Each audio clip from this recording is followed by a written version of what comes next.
Muy buenos días, apreciados alumnos. El día de hoy vamos a realizar la revisión del tema 2 que consiste en el nivel de organización ecológica. Para empezar, ¿cómo se dan las interacciones de un ecosistema?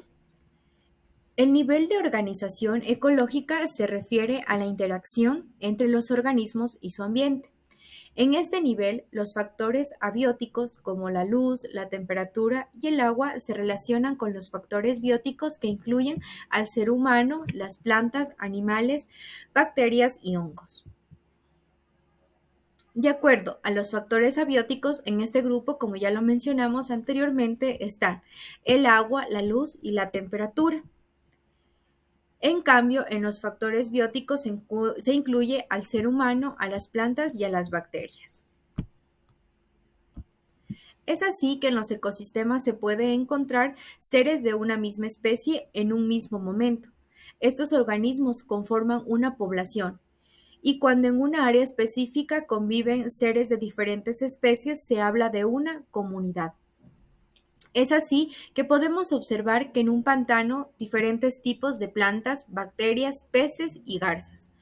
Los organismos en una comunidad cumplen con una función biológica específica que se denomina nicho ecológico. Los organismos de especies diferentes pueden tener el mismo hábitat, pero tener diferentes nichos. Cuando dos especies tienen el mismo nicho, ocurrirá una relación de competencia entre ellas. Función o papel que desempeñan los microorganismos en los ecosistemas. Teniendo en cuenta que los organismos que habitan en los ecosistemas se dividen en diferentes grupos, conforme a la función que desempeña cada uno. Es así que los primeros se encuentran los productores, que son los organismos que producen alimento a partir del proceso de fotosíntesis. Se denominan autótrofos porque son capaces de transformar la energía solar en energía química y materia orgánica. En los ecosistemas terrestres, los productores más comunes son las plantas y en los sistemas acuáticos, las algas y las bacterias fotosintéticas. Otro grupo importante son los consumidores, que son organismos que no pueden producir su propio alimento, por lo que se conocen como heterótrofos y se van a clasificar de acuerdo al tipo de ingesta. Por ejemplo, los consumidores primarios o herbívoros son animales que se alimentan de plantas y algas. Los consumidores secundarios o carnívoros, en cambio, son aquellos animales que consumen herbívoros. Los consumidores terciarios son animales carnívoros que se alimentan de consumidores secundarios y los consumidores cuaternarios son los carroñeros que consumen desechos de organismos como hojas, ramas y heces fecales.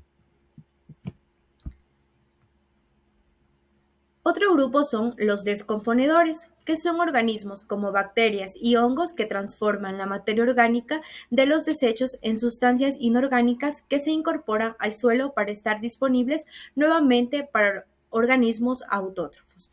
De esta manera se cierra el ciclo dentro del ecosistema. Otro tema importante que se va a dar a conocer son las relaciones intraespecíficas e interespecíficas. Las interacciones entre los organismos juegan un rol fundamental en la distribución y en la abundancia de las poblaciones. Estas interacciones se van a clasificar en dos, en las intraespecíficas que va a ocurrir entre organismos de una misma especie e interespecíficas que vuelta va a ocurrir entre organismos de diferentes especies.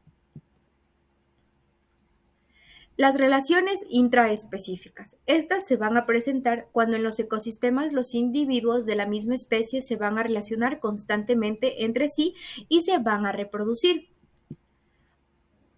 Estas también son conocidas como relaciones intraespecíficas benéficas o de cooperación, las cuales se van a clasificar en cuatro grandes grupos, que son las sociales o estatales, que se establecen entre organismos que se organizan socialmente con división al trabajo para el beneficio de la población. Un ejemplo aquí son las abejas. En las gregarias se van a establecer entre organismos que habitan en una misma zona y que tienen comportamientos similares. Por ejemplo, el pingüino emperador macho. Los coloniales se van a establecer entre células de individuos que se encuentran unidos funcionando como una unidad. Y el otro grupo se denomina finalización. en donde se va a establecer entre individuos que están emparentados entre sí para la reproducción y el cuidado de la prole. Tal es el caso de los leones. Ahora vamos a realizar una revisión de las relaciones interespecíficas. Estas se van a presentar cuando los organismos de diferentes especies se relacionan de diversas formas en los ecosistemas. El mutualismo. Esta relación se va a establecer entre dos especies que se benefician mutuamente para obtener alimentos, protección y otros servicios. Tener mucho en cuenta porque de aquí van a realizar un trabajo que les voy a indicar a continuación. En el mutualismo trófico, las especies se van a relacionar para obtener beneficios de obtención de energía y nutrientes. En el mutualismo de dispersión se van a involucrar especialmente las relaciones de polinización entre plantas e insectos y otros animales polinizadores para favorecer la dispersión de las semillas. Aquí tenemos el ejemplo de aquellas aves migratorias que se alimentan de frutos silvestres y dispersan las semillas a otros lugares. Y el mutualismo defensivo, en cambio, esta relación se establece en la que una especie va a proveer protección a la otra y la segunda especie, en cambio, va a ofrecer alimento y refugio. El comensalismo. Cuando hablamos de comensalismos nos referimos a una relación que ocurre entre dos especies, donde la una será beneficiada y la otra no se verá afectada de ninguna forma. Y el amenazalismo, en cambio, es la relación que se produce entre dos organismos en donde el uno es perjudicado y el otro no se ve afectado. La depredación. Esta es una relación en la que un organismo llamado depredador se va a alimentar de otro organismo vivo que se lo va a denominar la presa. Se va a dividir en cuatro. En camuflaje, que es el organismo, aquí el organismo va a tomar las formas o los colores de su hábitat para evitar ser visto. Aquí ejemplos, existen diversos animales como el camaleón y el insecto que utilizan esta estrategia. El aposematismo son coloraciones corporales que emplean ciertos organismos para advertir a sus predadores sobre la producción de olores y colores muy desagradables. El mimetismo mulleriano, dos o más especies peligrosas adaptan coloraciones y señales de advertencia parecidos y se refuerzan mutuamente para así evitar la depredación. El mimetismo batesiano aquí se va a presentar cuando una especie presenta coloraciones llamativas para simular su peligrosidad.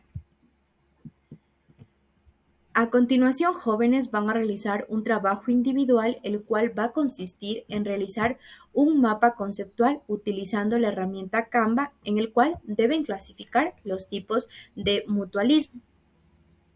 Nos vamos al navegador de su confianza y en la parte superior van a escribir www.canva. Una vez que realizan este proceso, les va a aparecer la herramienta Canva, en donde ustedes pueden visualizar en las flechas van a poner mapa conceptual, que es la actividad que les mandé a realizar. En el mapa conceptual les va a salir un sinnúmero de plantillas que ustedes pueden utilizar para realizar la clasificación del mutualismo, que ya lo habíamos hablado anteriormente. Una vez que realizan la actividad, van a ir a descargar. Una vez que lo descargan, van a realizarlo en formato PDF y van a nuevamente a colocar en la opción descargar para luego, posterior a ello, subirlo a la plataforma virtual. Se ha creado una rúbrica del trabajo individual que tienen que tener en cuenta para la elaboración de su trabajo. Primero, en la presentación del documento. El documento no posee portada donde se va a visualizar el nombre del alumno en la materia, grado académico y el nombre del docente va a tener 0 puntos. Sin embargo, si el documento posee la portada, se visualiza el nombre del alumno, la materia, el grado académico y el nombre del docente va a tener 2 puntos. De acuerdo al orden, la claridad de los contenidos, el contenido si no tiene un orden coherente, lo cual va a dificultar la comprensión, va a tener 0 puntos. Pero si tiene el contenido un orden coherente, la cual va a facilitar su comprensión, va a tener 5 puntos. teniendo en cuenta que este parámetro es el que más vale, ¿no? La redacción correcta. Si el documento tiene faltas ortográficas evidentes, más de 5 va a tener una puntuación de 0. Pero si el documento está escrito sin faltas de ortografía, va a tener 2 puntos. Y la presentación en la fecha establecida. Si el trabajo es presentado fuera de la fecha, se pasa los 3 días, va a tener una puntuación de 0. Sin embargo, si el trabajo es integrado en la fecha y en el horario establecido, va a tener un punto, llegando así a la puntuación de 10. Muchas gracias por su atención. Que tengan un buen día.